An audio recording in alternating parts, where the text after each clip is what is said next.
વિદ્યાર્થી મિત્રો, આજે આપણે ધોરણ 7ની અંદર વિષય ગુજરાતીની અંદર પ્રશ્ન 1 ક એનું સંપૂર્ણ સોલ્યુશન કરવાના છે। તો જોઈએ વિદ્યાર્થી મિત્રો, પાઠ 2 છે, એમાં છે પહેલો પ્રશ્ન, ડૉક્ટરે શો પુણ્ય પ્રકોપ ઠાલવ્યો।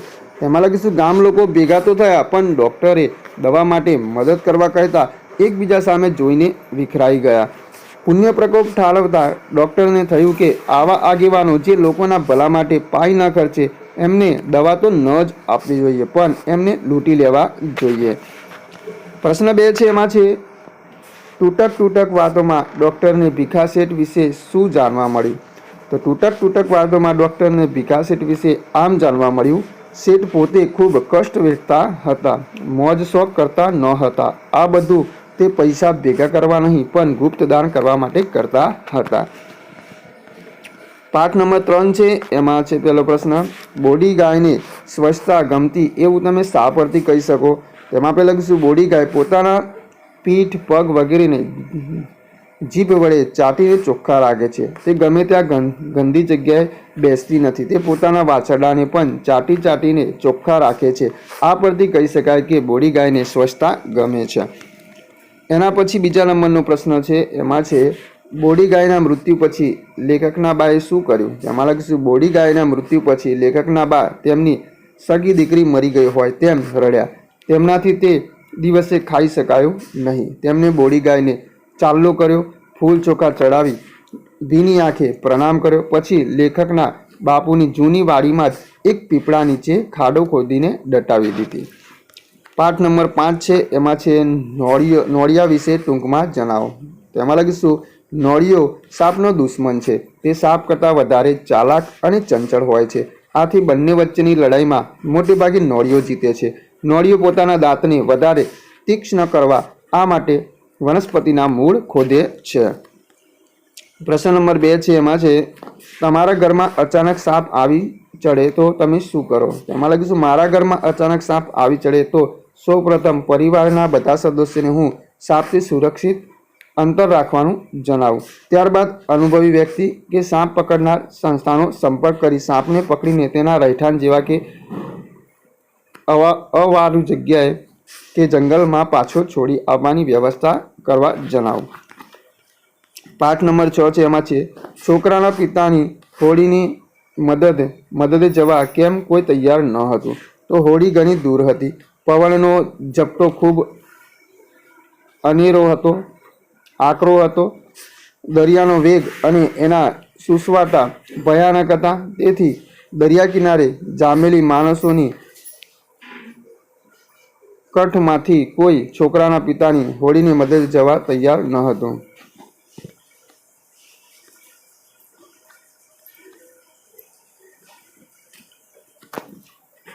પાઠ નંબર 8 છે, સાયબર ક્રાઇમ બ્રાન્ચ એટલે શું? તેમાં લખ્યું, સાયબર ક્રાઇમ બ્રાન્ચ એટલે પોલીસ વિભાગની જ એક શાખા છે। તેમાં જેટલા પણ ઓનલાઈન ગુના થાય છે અથવા છેતરપિંડી થાય છે તે ઉકેલવામાં આવે છે।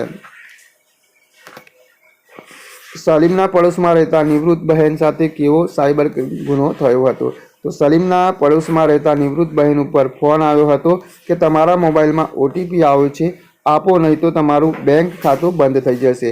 તે બહેને તરત જ OTP નંબર આપી દીધો હતો અને ગણતરીની મિનિટોમાં જ તેમના બેંક ખાતામાંથી 50,000 રૂપિયા ઉપડી ગયા હતા। પાઠ નંબર 9 છે, પુસ્તકાલય સી રીતે ઉપયોગી છે? તેમાં લખીશું, વિદ્યામિત્ર સમાન છે ને તે પુસ્તકાલયના પુસ્તકો દ્વારા મળે છે। પુસ્તકાલયો પ્રજાજીવનનો સાચો વારસો છે। પુસ્તકાલયો સારા જીવનના દાતા છે। પુસ્તકાલયો એ ગ્રંથ ભંડારો છે ને એ ગ્રંથ ભંડારોએ ઉદાત્ત જીવનની પ્રેરણા પૂરી પાડી છે। આમ ઉત્તમ સમાજના નિર્માણ માટે પુસ્તકાલયો ઉપયોગી છે। બીજું છે, મહર્ષિએ શક સરદારોને શું પીરસ્યું, શા માટે? તેમાં લખીશું, મહર્ષિએ શક સરદારોને થાળીમાં ભોજન સામગ્રીની જગ્યાએ રત્નો અને સુવર્ણ રજતના ટુકડા પીરસ્યા। શક સરદારો કે જેઓ ગામો બાળતા લોકોને પીટતા લક્ષ્મી લૂંટતા હતા, એમને મહર્ષિ આમ રત્નો પીરસીને ઝાંખા પાડીને જીવનનું સત્ય સમજાવવા માંગતા હતા। એના પછી પાઠ નંબર 10 છે, દિવાળી બેને પિતાને આર્થિક મદદ કરવા કયા કયા કામ કર્યા?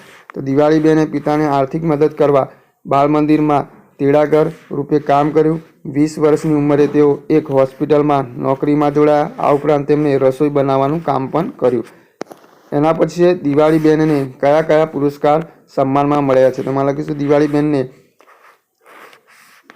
લંડનની ગુજરાતી સોસાયટી તરફથી સન્માન, પછી સૌરાષ્ટ્ર યુનિવર્સિટી તરફથી સ્વ હેમુ ગઢવી એવોર્ડ, પછી ગુજરાત વાઇબ્રન્ટ એવોર્ડ, ગુજરાત સરકારનો ગૌરવ પુરસ્કાર, કવિ કાગ એવોર્ડ અને ભારત સરકારનો ચોથો સર્વોચ્ચ પુરસ્કાર પદ્મશ્રી મળ્યા છે.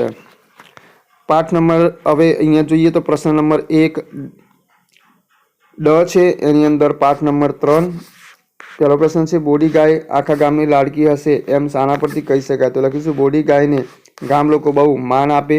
બોડી ગાય ગોવાળમાં જાય ત્યારે શ્રદ્ધાળુ લોકો તેના માથે હાથ મૂકી આશીર્વાદ લે. વાર તહેવારે સ્ત્રીઓ અને કુમારિકાઓ તેનું પૂજન કરે.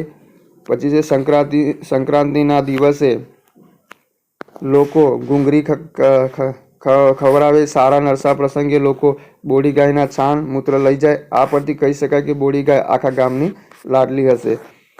પછી છે ધરમપુરમાં બોડી ગાયનું સંભાળનું સી રીતે કાયમ રહી ગયું છે? તો ધરમપુર ગામમાં લેખકના બાપુની જૂની વાડીમાં એક પીપળા નીચે ખાડો ખોદીને જ્યાં બોડી ગાયને દાટવામાં આવી હતી એ પીપળે બોડી પીપળો તરીકે ઓળખાય છે. ભટ્ટ સાવિત્રીને દિવસે ગામની સ્ત્રીઓ એ પીપળાનું પૂજન કરે છે. આ રીતે લેખકના ગામ ધરમપુરમાં બોડી ગાયનું સંભાળનું કાયમ રહી ગયું. પાઠ નંબર 5 છે, એમાં છે નાગપંચમી વ્રત એટલે શું? તે કેવી રીતે કરવાનું હોય છે? તમારે લખ્યું શ્રાવણ માસની અંધારી પાંચમ એટલે નાગ દેવતાની કૃપા મેળવવા આ વ્રત કરવાનું હોય છે. આ વ્રત ઘરની સ્ત્રીએ કરવાનું હોય છે. તેમાં સવારે નાહી ધોઈ તૈયાર થઈ પાનિયારા પર કંકુથી નાગનું ચિત્ર આલેખવાનું હોય છે.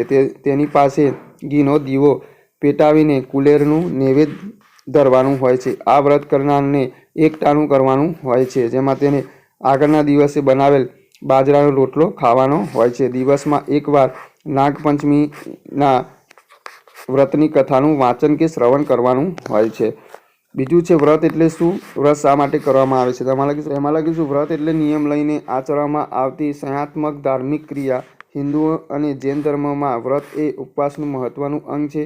વ્રત કરવાથી તમારી આધ્યાત્મિક ઉન્નતિ થાય છે, તમારામાં સકારાત્મક ઉર્જાનો સંચાર થાય છે, સાથે સાથે તમારામાં હૃદયની તંદુરસ્તી, મગજની ક્ષમતા અને રોગ પ્રતિકારક શક્તિ વધે છે. આમ વ્રત સ્વાસ્થ્ય માટે પણ ઘણો ફાયદાકારક છે.